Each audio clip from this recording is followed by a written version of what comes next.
Hey, this should be a short video. I just wanted to point out something I found pretty amusing about our old friend Philippe Rushton. You guys may be aware he's one of the primary sources used by the so-called hereditarians to uphold this concept of major races have major differences in intelligence and in a wide variety of other features.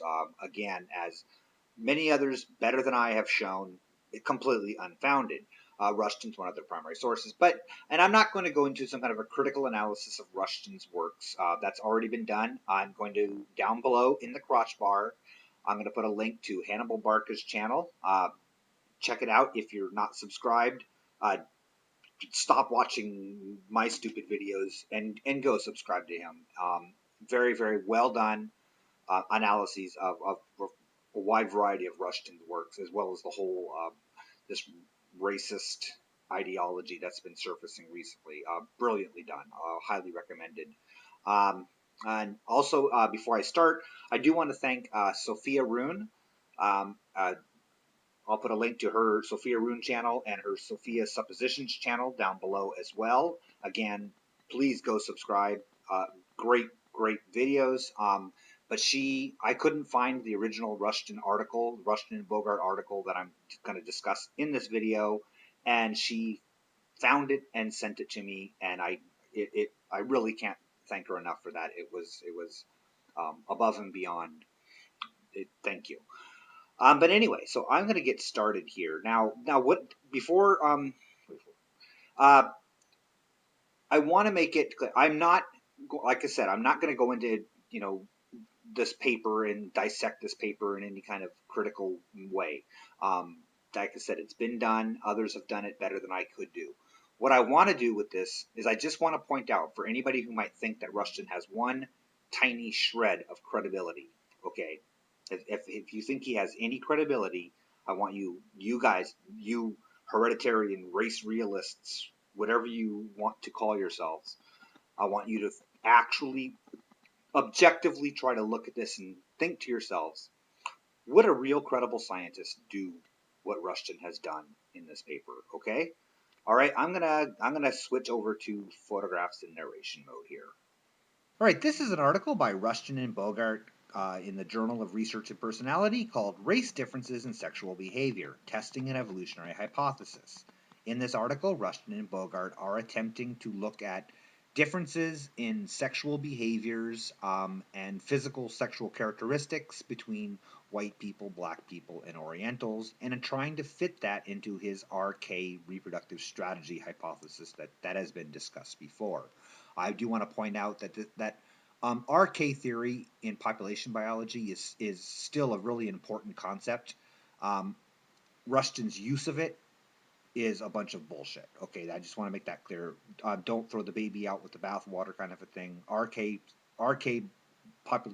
strategies in population biology is still used and is still very, very valid science. It's just Rushton's use of it that he makes a mockery out of the whole thing. He doesn't seem to even really understand what it is if you read through his papers.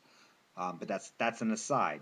What I want to get into here, though, is I want to look at two in particular of the sources he uses to get to the point of these sexual differences.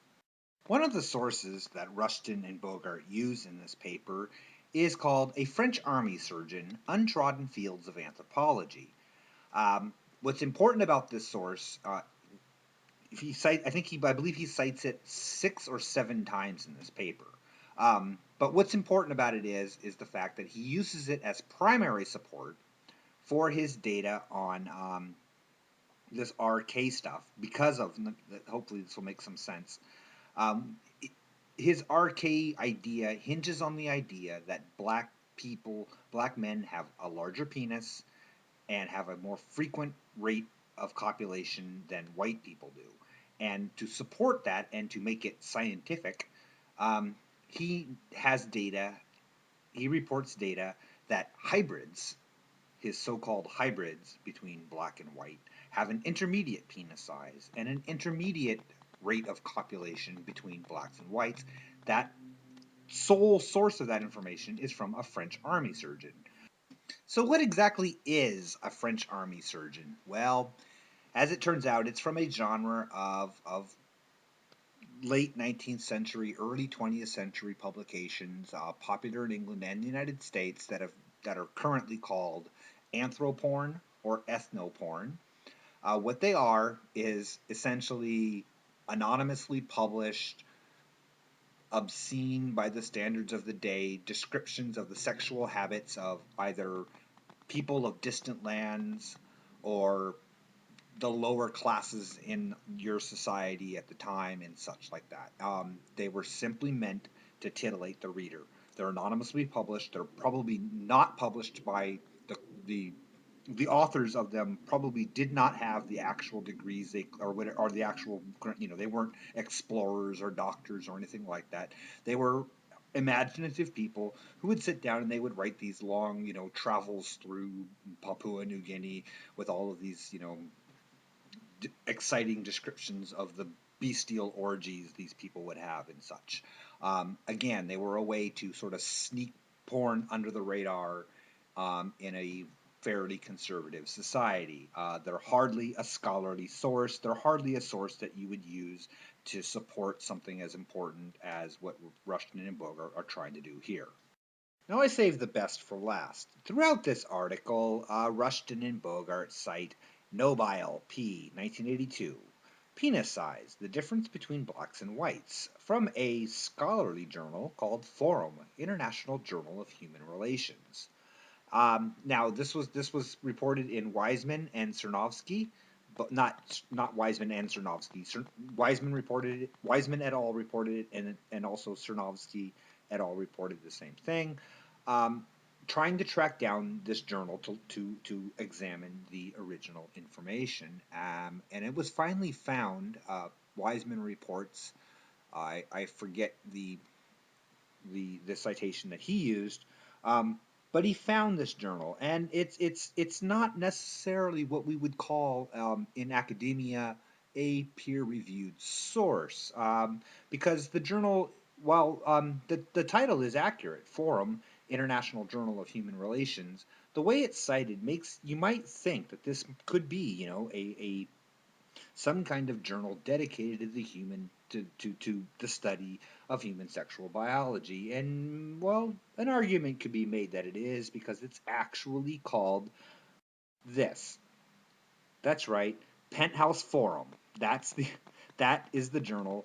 That's the journal article that he cites is in Penthouse Forum. You may be familiar, Penthouse Forum. That's where almost all of the articles start off with, "I can't believe this was happening to me." Okay, I'm a little bit, I'm shocked and stunned that you would that these authors would think that somehow this would support their claim. And throughout it, this is the primary source they use, that blacks have a larger penis size than do black males have a larger penis size than do white males. They keep referring to Nobile 1982. Well, this is where it's from. Okay. So after I got over my initial shock and revulsion over somebody pissing all over academia in such a fashion, I kind of took a step back and thought about it a while, and I kind of came to the conclusion that maybe I'm judging him a little harshly. I mean, maybe he's onto something. Maybe he's discovered a new means of research in academia that we've kind of been ignoring. And so you know what? I'm gonna try to counter his claim. I haven't put it all together yet, but just this is just a sampling. I'm gonna try to counter his claims. Well, using the new standards that he has now set for us. Okay, just starting with a preliminary look. Like I said, I haven't compiled all of this yet, so it could be a while before I put this together. But I did find a very, very fascinating study by Reams and Wang, measurements of penile insertion lengths into the oral cavities of Caucasian women, from the American Journal of Aberrant Human Physiology. And I think the research was detailed in a documentary film. What was that called again? Oh yeah, Deep Throat. I was very interested to come across this reference, Increased Copulatory Frequency in an Inuit American Heiress, a case study by Segal and Young. Again, further destroying Rushton's concept, as the case study was on Caucasian females. This is from the Anthropological Studies in Human Sexuality. Again, this was another one that was detailed in a fairly well-known documentary called Insatiable.